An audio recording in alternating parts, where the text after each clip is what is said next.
រាល់ម៉ាកយីហោដ៏រឹងមាំតែងតែកើតចេញពីចក្ខុវិស័យដ៏ច្បាស់លាស់ហើយរត់ដំណើរដ៏អស្ចារ្យតែងតែចាប់ផ្ដើមពីជំហានតូចមួយ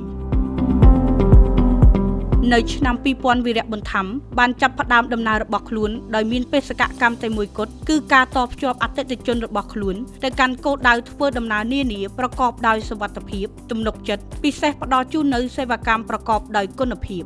ជាមួយនឹងការបដិញ្ញាចិត្តនិងការអភិវឌ្ឍឥតឈប់ឈរវីរៈប៊ុនថាំបានរីកចម្រើនពីអាជីវកម្មដឹកជញ្ជូនមួយទៅជាក្រុមហ៊ុនដ៏ធំនិងឈានមុខគេដែលមានវត្តមានលើវិស័យជាច្រើននិងបានរួមចំណែកយ៉ាងសំខាន់នៅក្នុងការអភិវឌ្ឍសេដ្ឋកិច្ចនិងវិស័យទេសចរណ៍នៅព្រះរាជាណាចក្រកម្ពុជានៅក្នុងឆ្នាំ2017ក្រុមហ៊ុនបានពង្រីកបេសកកម្មរបស់ខ្លួនទៅកាន់វិស័យដឹកជញ្ជូនផ្លូវទឹកតាមរយៈសេវាទូកល្បឿនលឿនមានឈ្មោះថា Buvasi Cambodia ដើម្បីតភ្ជាប់អ្នកដំណើរទៅកាន់គោលដៅដ៏ស្រស់ស្អាតនៃតំបន់ឆ្នេរសមុទ្រកម្ពុជានិងរួមចំណែកជំរុញការអភិវឌ្ឍវិស័យទេសចរណ៍ជាតិ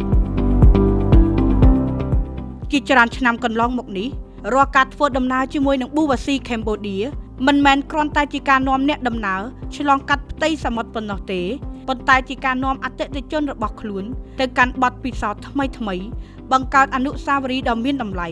និងភ្ជាប់ស្នាមញញឹមរបស់ពួកគាត់ទៅកាន់សម្រស់ធម្មជាតិនៃដែនកោះនិងឆ្នេរសមុទ្រដ៏អស្ចារ្យនៅភាគនិរតីដូចជាខេត្តកំពតខេត្តព្រះសីហនុនិងខេត្តកោះកុងជាដើម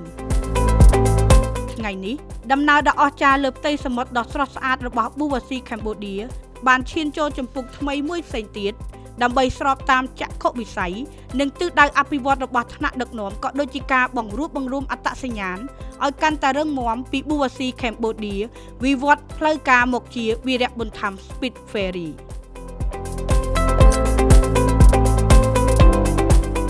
ការវិវត្តនេះមិនមែនគ្រាន់តែជាការផ្លាស់ប្ដូរឈ្មោះឬស្លាកសញ្ញាប៉ុណ្ណោះទេប៉ុន្តែជាការឆ្លុះបញ្ចាំងពីការរីកចម្រើនរបស់ក្រុមហ៊ុននិងការបង្រួបបង្រួមអត្តសញ្ញាណសេវាកម្មដឹកជញ្ជូនផ្លូវទឹកក្រោមម៉ាកតែមួយរបស់វីរៈប៊ុនថាំ Group ក្រោមឈ្មោះថ្មីវីរៈប៊ុនថាំ Speed Ferry យើងនឹងបន្តបេសកកម្មរបស់ខ្លួននៅក្នុងការផ្ដល់ជូននូវសេវាដឹកជញ្ជូនផ្លូវទឹកប្រកបដោយគុណភាពសុវត្ថិភាពនិងទំនុកចិត្តខ្ពស់វីរៈប៊ុនថាំ Speed Ferry អត្តសញ្ញាណថ្មីដំណើរថ្មី